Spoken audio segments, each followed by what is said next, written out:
So welcome, Teresa Ullman. Hello, Diana. Where are you? I am in that geographical never, never land of Silicon Valley. All right.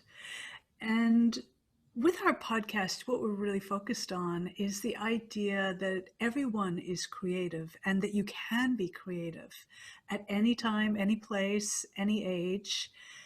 Having examples of this is so valuable because it's one thing to say all of this and it sounds good, right?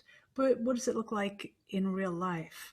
So I'm wondering if you could share a little bit about your life as a creative. And you know that we define it really broadly. You know, creativity is being directly engaged with whatever you're doing. If you could maybe take us back to some of your early days first. Oh, that's really interesting because when you first said that about that, well, am I really creative? And I think that's an ongoing question, that what other people might define as creative, do I feel it as being creative? Um, I think that my earliest memory is my mother singing to me. And I was upset about something. It's one of those screen memories that lasts for about 30 seconds. And I'm going through the house and I'm crying. I don't know why. And I go to my mother and she picks me up and she sings to me. And so my earliest memories are music and feeling loved and comforted and connected. And I think when you and I have discussed creativity and music and purpose and my resistance against purpose as something, it's like asking the fish, well, what's the water like? Um, I cannot imagine the world without music. I cannot imagine my life without the warmth and the comfort that I associate with it. And so I guess, if I'm going to start to associate that with creativity, because it was just some old song my mother sang. I don't remember what the song was. Um, that it's that coming home to yourself. It's that coming home to the true self, the real self, the authentic self, whatever the word is that a person uses to describe those moments when we're totally at home with ourselves. Um, and I think from that, the exploration, I mean, for me, the creativity is the exploration. It's not an end product. Mm. And you've had a very fascinating career as a therapist. You have this intense passion for music, and you've also had a career as a therapist. Could you say a little bit more about that? Sure. I don't know if any of my former patients or clients will be listening, so please don't, if you are, please don't take this the wrong way. Therapy was my day job. Hmm. Doing assessment psychology was my day job. And I think I had good training and I think I was good at what I did. But honestly, if I could have afforded to have made a living in music, I would have done that instead. Hmm. Um, and so now that I'm retired, that's where my energy is going. Um, I think that they're both. I think they're very closely related because the process is really the journey. Hmm. Um, what's a good therapy outcome? The answer is different for everybody. And life still goes on. I mean, even when we fix interim problems, there's still, you're going to get up the next day and something else is going to happen. And we have to respond to it. And so the question is, can we respond more adaptively versus maladaptively? And I think creativity is a lot like that too. I mean, we set ourselves goals and, I'm going to learn that scale, or I'm going to learn that song, or I'm going to nail that particular note. And with enough work, we can generally do that. And that's never enough. It's never going to be enough because life would be over if it were. Right. What are you going to do after you nail that note? What are you going to do after you've played that scale perfectly? The sun will set, you'll sleep, you'll get up the next day. And what are you going to do now? And so without that impetus to explore, that's why I think the creativity is in the exploration. When I talk to my friends who are professional musicians, and that CD comes out or that concert date is over or that award has been won, they're still who they were the day before. And they've still got to get up and, get dressed and have a meal and relate to people. And so what are they going to do? So it's, I don't want it to be that truism of, you're only as good as your last gig or your last recording or your last whatever. But there is that sense of moving forward, moving into the not knowing, and being comfortable with the fact that you're not going to know until you're in the middle of it. Oh, I've lost your audio. I can't hear you. Oops, how about There you are. that? I feel like what you're saying has such huge implications for how we learn and how we perform, whether these be in music or in other venues altogether. When we are all about the process rather than the product, a huge amount of the anxiety, I think, disappears. Because if we're only obsessed with the end goal of whatever it is that we happen to be doing, we tend to feel like it needs to look a certain way. And if it doesn't look a certain way by a certain time, we feel discouraged or upset, or we just get anxious thinking about it coming at all. And when it's more about the process, it can actually be a lot more enjoyable, and you can be so much more present for it because everything is not riding on that one outcome, that one concert that you give, that one CD that you release. So that's one thing that really strikes me, because in a lot of my work, as you know, I've been dealing with people who have, like I had, terrible performance anxiety, and it can seem like something that's almost insurmountable. But when we focus instead on process, I feel this is a huge way out of all of that anxiety. Oh, And I think so. And I think for me, I think one of the blessings of not having become a professional musician is I did not have to deal with the competition. I did not have to deal with a certain kind of proving myself. I've almost always performed in groups, from small groups of 4 to 6 people to groups of over 100. And so I've always had the joy of just going out there and having the time of my life. Because there's really, for me, there's not ever been a whole lot riding on it. It's just, it gives me joy to practice. It gives me joy to perform. And I did not have to look at my bank balance when I was thinking about what group I was affiliating with or what pieces I was performing. So I think that, those are probably different trajectories for anxiety. Solo performing is if I am going to have anxiety, it's going to be around a solo performance. Put one other person on the stage with me and I'm fine. But that brings me to, your ideas and the things that I've gotten from your book and from your circles, is that, the power of community in overcoming a lot of this. right, right. I mean, you have been such an important part of our circle. What would you say are some of the highlights for what community means to you? as a creative? You already mentioned that, it can be a tremendous comfort, being on stage, being performing with others. There can be a lot of joy and camaraderie. What are some of the other things that community gives you as a creative?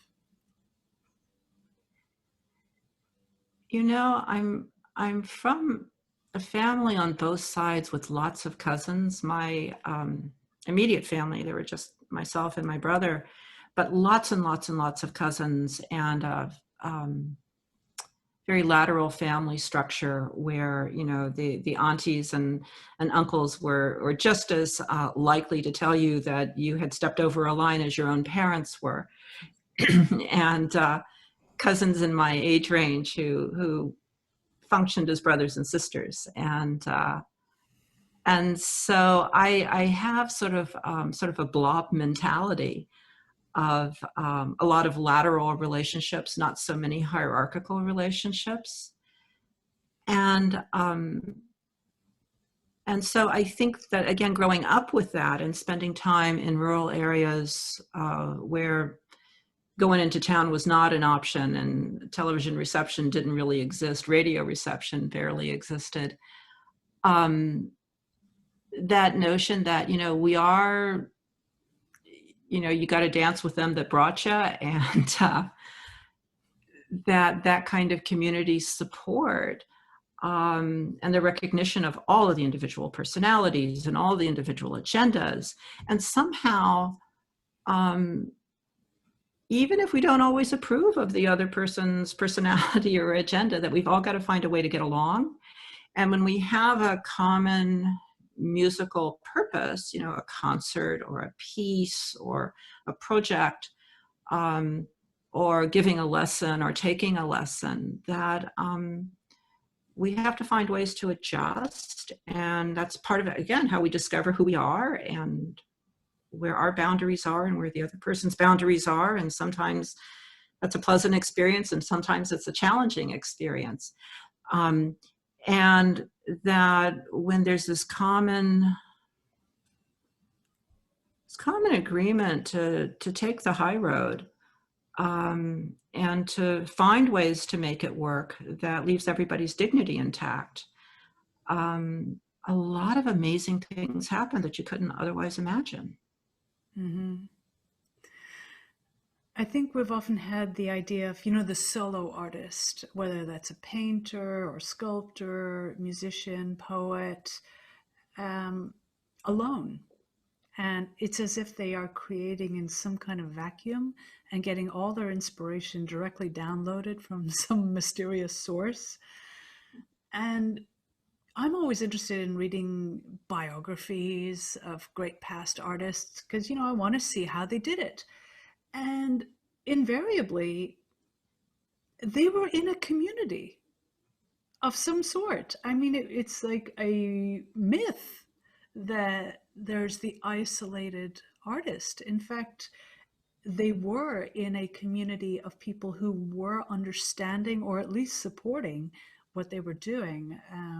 Probably the most extreme example is Van Gogh, and his community was extremely tiny. Uh, Apparently, he was quite difficult to get along with, but without that community, we wouldn't have the paintings that exist today. Without that encouragement that he had from others, and that reflecting back to him. And so that's what has the history, and then witnessing what's happened in our circle, has really convinced me that community is actually an essential part of creativity. It's not just a nice to have, a little extra thing. It's actually crucial, and for some of us, we may have to cultivate that deliberately. We may be in a community that doesn't see the vision that we see, or they have a different mindset that will not help our creativity. Have you seen, in your work, have you seen people who have been in communities that were not necessarily supportive, and so they had to go and cultivate additional community? Oh, I think so, yes. I think that, when I think about historically, yes, I think that, composers, painters, authors, there's always this element of solitude, and having to have a capacity for solitude to put the hours in, because it takes time, it takes energy to write something, to compose something, to paint something, to practice enough to, to play other people's music, as well as, any improvisations or composing that one might also want to do. So I think that capacity for solitude is really an aspect of a focused creative life. I think that I don't know anybody. I don't know of anybody who is able um, to do that and be, totally isolated in a way that speaks to anybody else. I mean, I think that, there are some people who maybe do things that, they're great in their own minds, but it also, there's this community aspect where we do share what we do. We're mostly social beings. We partly find out who we are as people react to us. And I think finding that community that spurs us to move forward, whatever forward means, and that can say, I don't see where you're going, but it feels important to you. What's the next step? That kind of encouragement, I think, is really important, rather than saying, okay, well, you've met our standards, so I guess you can come into our club. I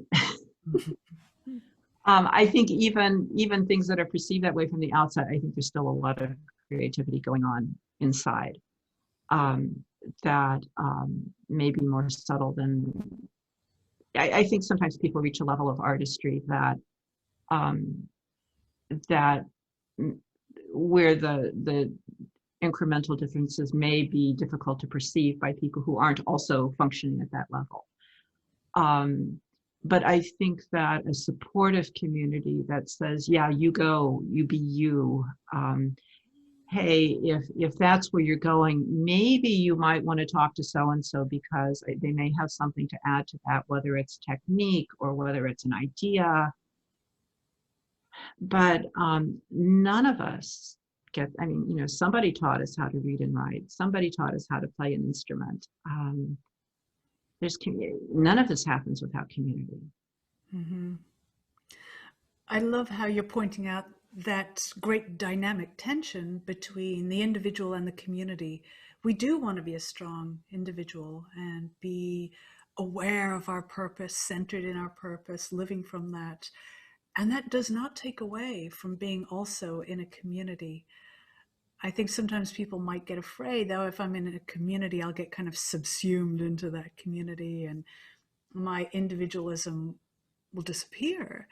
And I think we've experienced that actually when you're in a true community, your individualism comes out even more. You Yes. get to be more you. Yes. And I think that I was the tail end of that last generation that was raised to be a wife and mommy, that was the end goal. And so I think that I had a lot of societal pressure to put my own ambition in the background. That my personal ambitions for myself, I should be a teacher, I should be a secretary. Well, you could be a musician, but how are you gonna, you better marry somebody who can support you through that. And so I think that I had a lot of pressure not to focus on myself. And at this point, on the other end of the career with retirement, it's like, it's very weird to have the freedom to focus on myself and say, well, gosh, what would I do?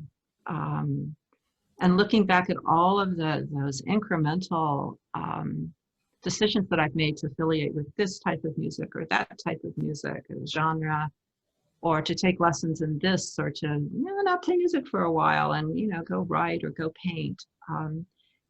And so maybe if I had focused more, some other goals would be closer within reach. But at the time, we make the best decisions we can under the circumstances that we're in. And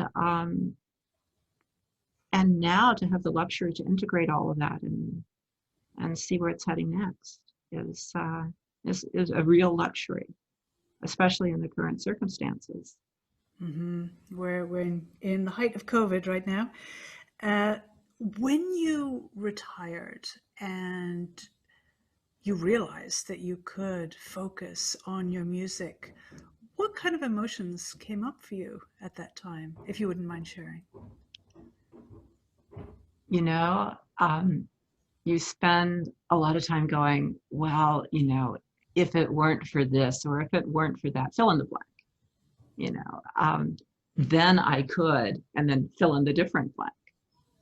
And to have the privilege, and of course we've got the world locked down right now, so nobody's going anywhere, or very few people are going anywhere unless they absolutely have to. And we're grateful for the people who do that.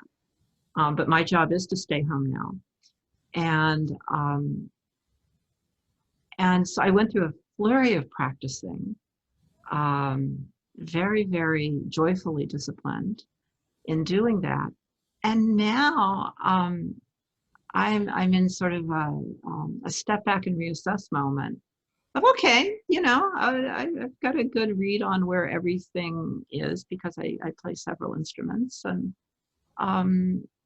and starting to understand that just as the rest of my life went through cycles, this is going to go through cycles too. Some days I'm going to be very harp focused.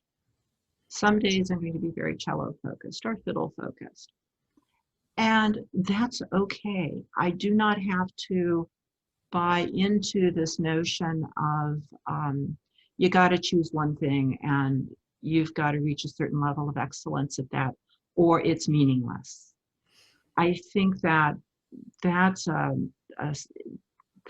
focus on the individual savant level genius is so much a part of how we currently define creativity. Just the same way that we define music now as more of a commodity. It's something you buy, it's something you download that somebody else has produced at an extremely high level, and we're grateful for those people. They are encouraging, they're inspiring. But if that's not going to be my level, that's okay too, and I don't have to make a value judgment on that. Again, really emphasizing the experience that you're having and the expression of that experience in the world. Right, and if the world never knows that I'm doing it, that's okay too. Mm-hmm. I know I'm doing it. Yeah. And the joy that I get out of something that's happening with my practice, or the performance that goes on in my head while I'm practicing, that joy isn't all that different from the joy of being on stage and, having people applaud. I'm still the same me, and I'm still doing the same music for the same reason. And it reverberates throughout every aspect of your life. I believe when you're fulfilled, and you're describing some very beautiful fulfillments, relationships become better. How you move in the world, in your house, becomes more clear and comfortable. It feels like everything is more integrated. Yeah, I think you're right. Yeah. Of course, I have a very tolerant household. Oh, they're lucky to have you. Well, they also have to listen to all the practicing that the rest of the world doesn't get to hear. Oh, that's true. But even being privy to that, we learn a lot. We see what it takes to master something, and that these things don't just happen out of the blue. It's skill is something that we can all build at any time. So there's a couple of stock questions that I love to ask towards the end of these interviews, which I love doing. And the first question is, what is one misperception that you feel people have around creativity that you would like to help dispel today? I think that it would have to be that creativity, if it's real creativity, results in a product. Um, and I think that this is a lesson that I'm continually learning. Um, is it sounds so cliche, is to say, well, the journey is the destination. But when we're really present for the journey, the destination becomes secondary. And I think for a lot of us, especially in the economy that we live in, there's a productivity requirement. And people have to have roofs over their heads and food on the table. I mean, we're living in the economic situation that we're living in, but that creativity is its own value, its own meaning. And if we're fortunate enough to work in a field that calls on our creativity, that's great. I think my work in psychology was incredibly creative, and it was challenging, and I enjoyed the work that I did. I would never, ever, ever discount that or put it down. Or I love the families that I worked with. And it was its own kind of creativity, but it had a work product at the end, and I got paid for it. And so that was one kind of creativity. But I think the creativity that we're talking about, and that your book and your circles and groups are about, is the kind of creativity that exists that may or may not have a product. And if there's a product, it may or may not have any monetary return associated with it. And I don't think we have a lot of language for that in our culture, where it's okay just to be. It's okay to want without there being a material something at the end of that want. Just as it's okay to go take a walk, take a hike, and just be in nature. Maybe you're not going to make it to the top of the mountain. Maybe you're not going to make it to that particular crossroads that day. Maybe you're not going to see that particular bird or that particular other animal. It doesn't take away from the value of having been there and having done it. And I think that that's the thing for creativity for me, is that we're so product focused. And the monetization of that product, that I think that can just suck all the joy out. Right. And when the joy is gone, so much of the inspiration is gone as well. Mm-hmm. Yeah. I'm really appreciating how you're calling creativity as a value in its own right. It is worthy because it exists, and we don't have to justify it with a product at the end. Maybe a product happens, as you say, maybe it doesn't, but it was really the experience and the quality of that experience that was paramount. And, thinking back to what you were saying earlier as well about the similar idea of the journey, I think when we're truly present for that journey, we're really there, we're really experiencing, we're really expressing. If a product does come out, it'll be far better for it than if we were just obsessing about getting to that goal without that much consciousness. It's kind of like get it right on the test, but you actually don't really know the material. Right. And I think something that you and I were talking about earlier is that when there is a manifestation of the creativity, even like in a conversation like this, it just the spontaneous formulation of a phrase is a creative act. I've put it together in a new way. I've got a new insight. That's a creative act. Definitely. Conversations can be incredibly creative and inspiring.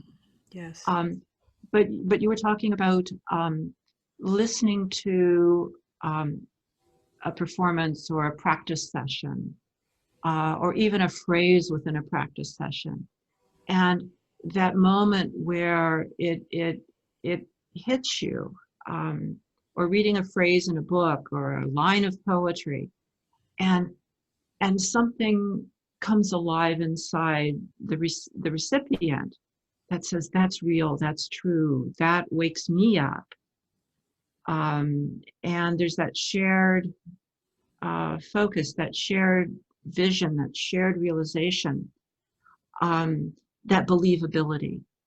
And I know from my day job that some of it was incredibly routine, testing children with the same questions that don't change over the years.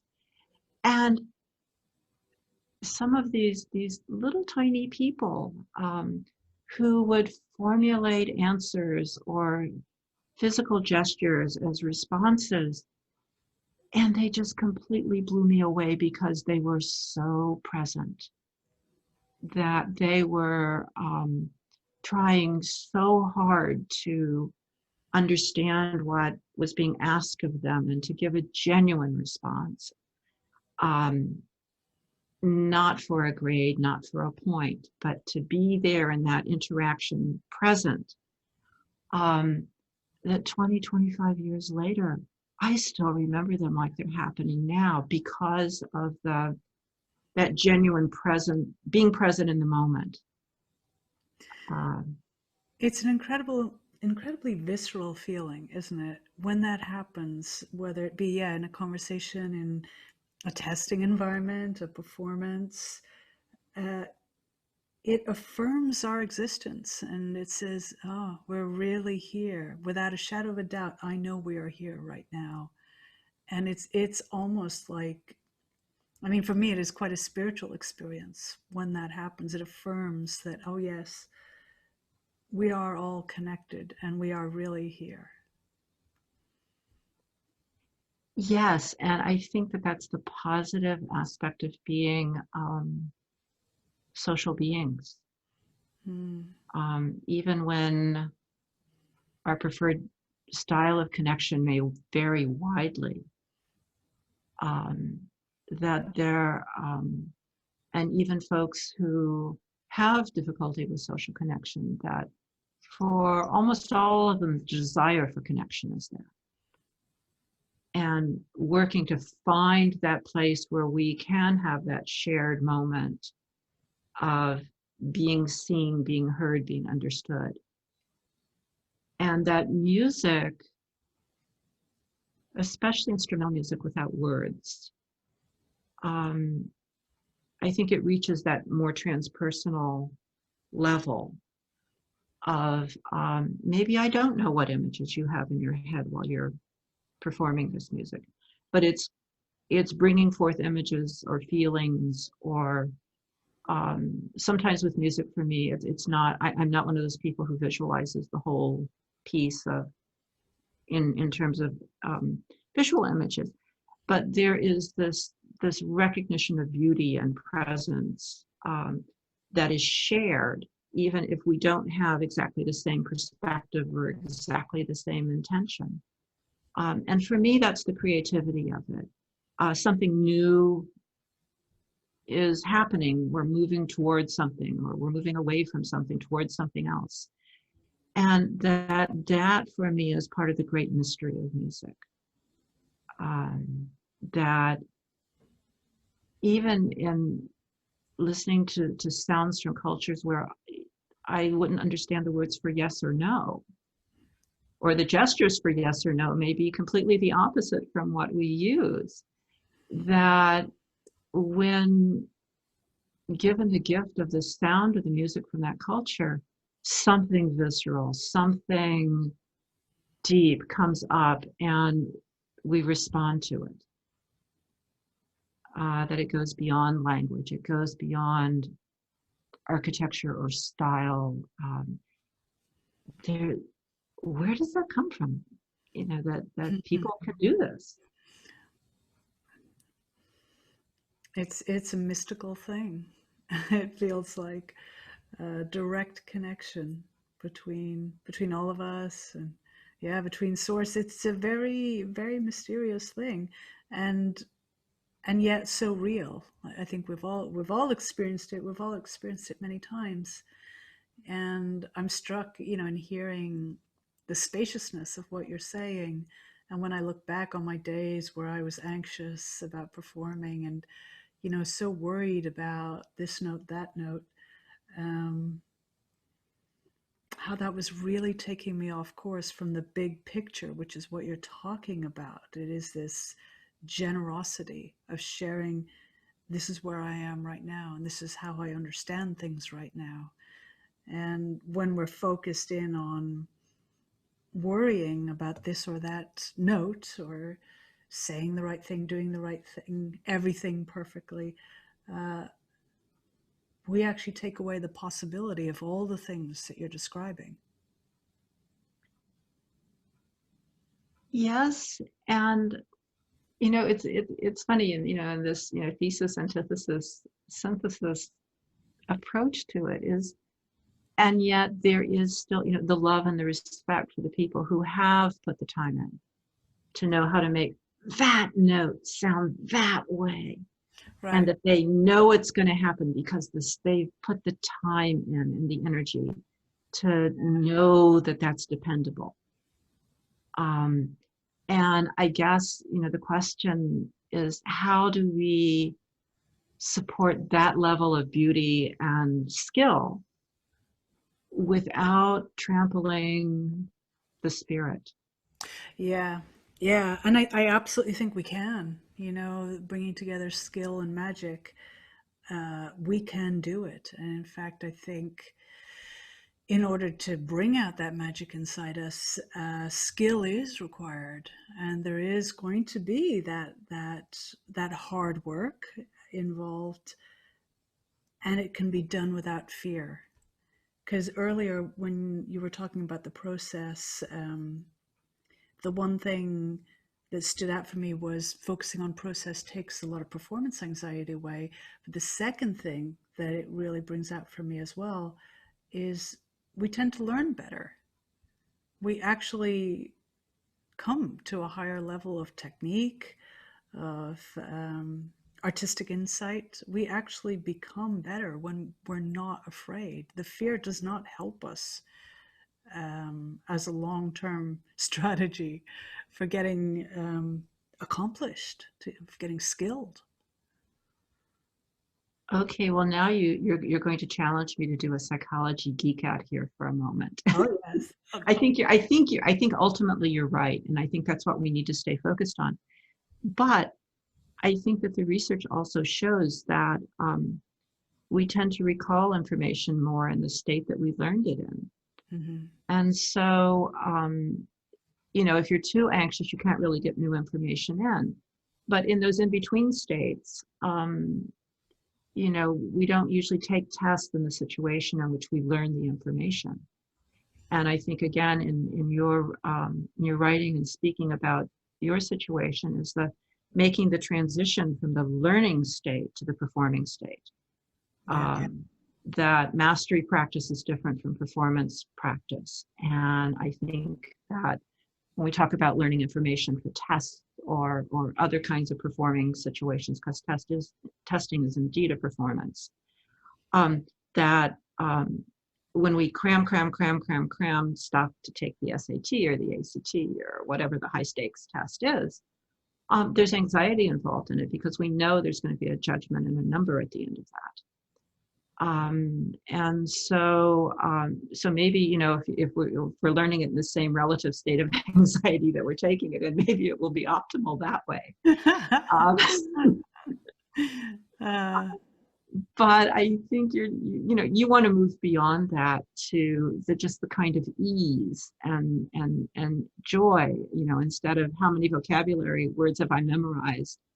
How can I use language in a way that brings me joy, that is a creative expression of something I'm thinking or in conversation with somebody? Those are different, far different processes. Mm-hmm. Mm-hmm. Yeah. Yeah.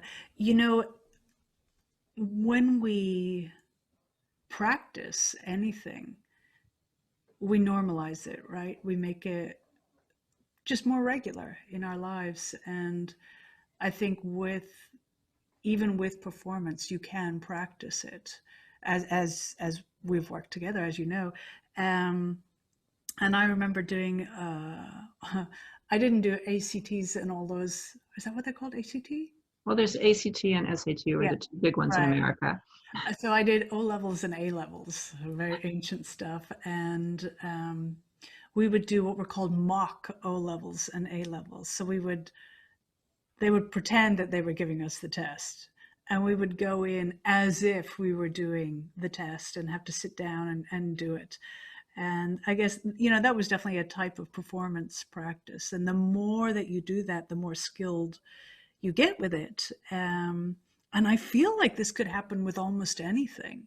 Like when I think about how people under super high pressure situations deal, I remember looking at one of the United States presidents and just wondering how do they deal with all this stress? This is like such a high stakes job, and I'm like, well,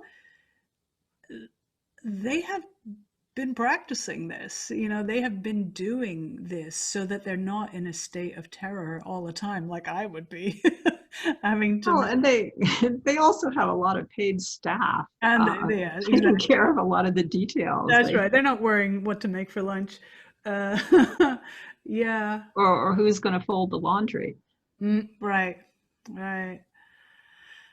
Well, I think, yeah, it's a very, very interesting question. I mean, that's the creative thing. Like as soon as you discover one thing, another thing opens up. It's an endlessly wonderful journey. Uh, the other question I would love to ask you is, if there were one thing that you could let people know about creativity today for them right now, what would that thing be? One thing. Hmm. Um, it's worth all the work and time and energy you put into it. Mm, When you can when you can say, I don't necessarily know where this is going, but it's what I feel moved to do. Um, Finding out is it's worth whatever you put into it. really trust the process. Yeah, and I think that again, we don't live in a society where it's okay not to know. Hmm. Um, I think of so many situations where if I had had the power to make decisions, well, it's going to be this and not that, and it's going to be this and not that, that I probably would have chosen things that would have closed more doors than had opened, just for the certainty of knowing. Hmm. And I didn't have that power, and life happened as it happened. And, the highs were high and the lows were low, and I couldn't have predicted most of it. And I think we want that certainty that it's going to be worth whatever we're putting into it. Um, but I think any time spent asking oneself, um, is this someplace I want to explore? And even if the exploration after days, months, even years comes down to, you know, I'm done with that. That's good because now you know. Mm-hmm. But you know because you went on the journey. Maybe you don't need to go back to that place anymore. Maybe it is time to move in a different direction. But you will have had the satisfaction of it being your own decision, your own journey, and not something imposed on you from the outside. And I think that I think it was one of the greatest gifts my family gave me. We maybe didn't have a lot of financial resources to, you know, buy lessons and teachers and travel and all of that sort of thing. But nobody ever told me not to want what I wanted. Um, you know, they would say practical things like, well, you know, I don't see how that's going to pay your bills. Um, and that's just a real life thing. Um, but nobody ever told me not to want it. And so I could keep wanting it and I could keep enjoying it. Thank you. Such a heartfelt approach to life. What you describe is true courage, living a courageous life. And I don't think any of us would ever regret that. Well, and you know, I don't think of it as being courageous at all. I think I've had a very practical life. Um, a lot of practical decisions. But I think it was, you know, I had the gift of somebody not tamping down that spark. That said, you know, yeah, you still got to live in reality. You know, gravity still applies to you. Uh, you'd still better look both ways before you cross that street. You know, whatever my impulse may have been to run, I did need to learn how to stop and look both ways. But that desire to run with it, and that was what wasn't taken away. And I think that's what I would just wish for everyone is to, if it's been taken away, to know that it's still there and can be rediscovered. And if it is there, whatever the external constraints are, if you respect its presence, there will be a way for it to manifest. And I think for anyone who doubts that, I think of, you know, the music that came out of the concentration camps that we are still listening to and are still moved by today. Doesn't get a whole lot worse than that. Mm-hmm. And yet that desire to express both the demoralization and the hope that maybe it wasn't going to continue this way. That if creativity can express itself in those dire circumstances, I just see that as encouragement for each and every one of us to know that it's there somewhere, and that it's worth looking around to see where it's going to take us. Wow. Thank you so much. Yeah, in your speaking about expressing, I'm hearing that we express the full spectrum. We do express the joy and light, and we also express the dark and the constricted. And we want to express both those sides. That's what creativity is. It is not about just some sweet image, it's about true expression. And when we have the courage to truly express where we are at, I feel like that is real creativity happening. So thank Right, you for bringing right. that. Yeah. Yeah, and that's, you know, and I think that can carry us through a lot. Mm-hmm. You know, we are in We're in very strange times right now. And most of us aren't able to do what we consider to be our usual schedule or activities. And yet, as frustrating as it is, there is a way to to find something to do with that. Yes. Um, and if it's music, there are sounds. If it's words to be written, if it's color to be expressed, Yeah. Sharing messages about creativity. sharing messages about creativity and supporting that search. Yeah. Yeah. Oh, well, thank you so much, Teresa. This was so beautiful to speak with you. I feel inspired. Well, thank you, Diana. I just have always enjoyed our conversations, and um, I just wish you the best with sharing your work with the world, because you've clearly done so much deep thought and work on this. And I know we're done, but I'm going to say one more thing, just because it's what really I think is important for people to know about your work.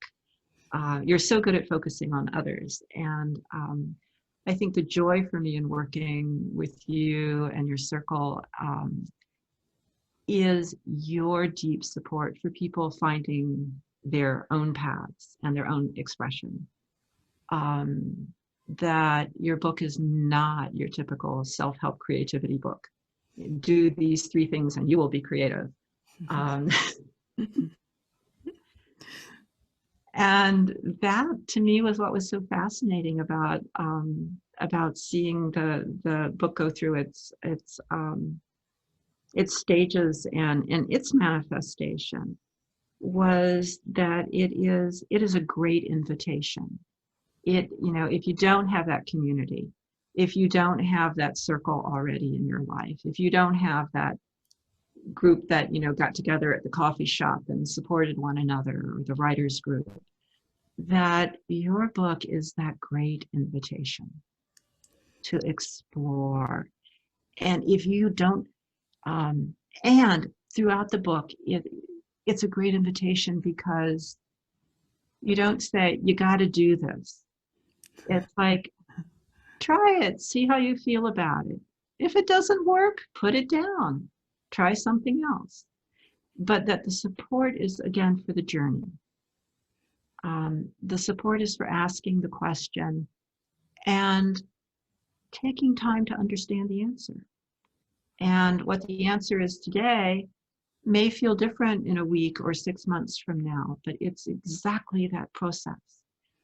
And that I think, especially for people who feel isolated in, we talk about the harp. I mean, it's just not the most, it's not at the top of everybody's list of what they're going to play. And so the harp community has a lot of stories about when did you first hear a harp? How did you come to the harp? What moved you to take up this instrument? How did you find a teacher?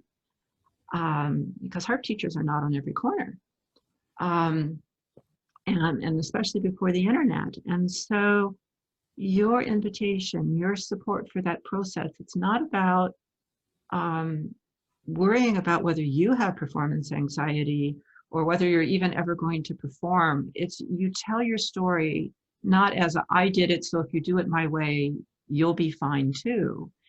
Yours is, here's my story. This is how I worked through it. So that part is sort of the expected part. We get to know you through that story. But then comes the invitation, and that's where I see your hard work, your exploration, and you're moving beyond your own experience. You're not trying to generalize your experience to everybody else. You're really providing a structure within which people can come to their own conclusions. And I think that shows such a deep respect for the variety of creative experience. And so that's going to be my commercial for you. And your work is, every time that I've read through your book or talked with people about it, there's always something new there that says, you've got these principles of alchemy, and you've got these other, things that some people would say are a little woo-woo. And you're like, well, if it works for you as symbol, fine. If it doesn't work, you don't have to use it. But here's the truth underneath all of this. And if you want to hang it on this system, you can hang it on this system, but you don't have to. You don't have to believe anything, except that the commitment to yourself to see where it takes you. Thank you so much, Teresa. And I have to mention that Teresa, who is in the book, is you. Oh, I didn't realize I was mentioned by name, but yeah. So there are some long quotes from you because your insight around creativity is greatly inspirational to me. Well, I have enjoyed having this conversation with you. I've enjoyed all of our conversations. I look forward to more. Yes. And I really do think that I think you've taken the creativity and self-exploration work to another level. And again, I didn't know it could be taken to that level. And so I think it's another monument to when we really commit to trying to understand ourselves and communicate it. The genuineness comes through, and we end up someplace we didn't know we could even go. It's a joyous thing. Well, thank you, Diana. It's Thank been you. lovely afternoon. Yeah, Teresa. Talk to you soon. Okay. Again. Bye-bye. Bye.